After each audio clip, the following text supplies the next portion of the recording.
انا ماليش راي. لا والله ما ليا راي. احنا بنتكلم دي. لا عشان نقفلها. احنا بنتكلم في القضيه دي بقى لنا 3-4 شهور. كهربا هيلعب، كهربا مش هيلعب. كهربا هيسدد غرامه، لا مش هيسددها. النادي الاهلي هيسدد غرامه، لا مش هيسددها. مين اللي هيسدد غرامه ما نعرفش. انت تخيلك يا مدحت يا مهيب ان موضوع كهربا هيتحل الفتره اللي جايه الموضوع ولا هيستمر اكتر؟ الموضوع عايم. النادي الاهلي ايوه مش هيخلي كهربا يشارك الا اذا جاله الجواب اللي بيقول عليه مدحت عبد الهادي. حلو. ما جاش الجواب بقى، مش هيلعب كهربا. ما جاش الجواب مش هيلعب يا كابتن هكمل لك. ما جاش الجواب وكهربا لازم يشارك في خلال حاجه واحده. الفلوس ايه؟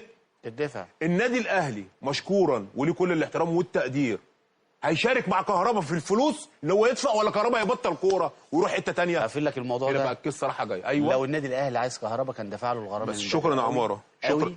ولاعبه وجاب الموافقه ان هو لو النادي الاهلي لو النادي الاهلي أيوة. عاوز يحل موضوع كهربا كان هيحله من بدري قوي. جبت كلام بس الرقم ده، ما انا بقول لك، بس الرقم اللي هو هيدفع رقم كبير. اعتقد النادي الاهلي، انا قلت لك قبل كده، مش هيتحمل مسؤوليه ان هو يدفع الرقم ده في كهربا.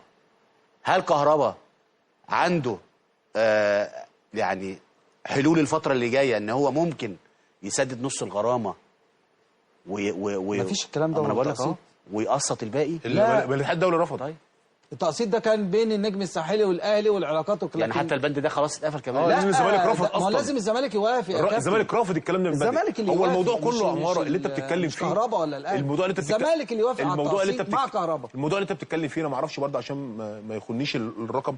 كان 35 مليون صح يا مهيب؟ بقى النهارده انت بتتكلم في 80 مليون 90 مليون. لا ده ما تطلعش بقى 80 مليون 80 مليون صح كده؟ 80 مليون. طب النادي الاهلي، انت النادي الاهلي هيدفع 80 مليون؟ ما اعرفش يا اخويا والله. انا ما اعرفش. بص يا مهيب، انا بقول لك مش هيدفع. مهيب ممكن بقى عشان تاخد اللي انا عشان تاخد مني الشريطه الرايقه كده. يلا خلاص عشان بعيد عن عماره طبعا. وانا قلت له يا استاذ عامر كهربا كلنا على يقين الايقاف اترفع عليه لان له تاريخ، في تاريخ اترفع الايقاف. برافو عليك. كهربا يلعب ما يلعبش الاتحاد الدولي بجواب هو اللي هيقر. لا والنادي الاهلي مش هيلاعب كهربا الا بحاجه رسميه. تمام خلاص وصلت. لا جواب رسمي لا الفلوس تدفع. كده الفلوس هتدفع. تمام. والمستشار مرتضى منصور انا عارف. طيب انا بقول لك عماره النادي الاهلي مش هيدفع الرقم ده تاني. بس عماره في اي لعيب مش كهربا بس.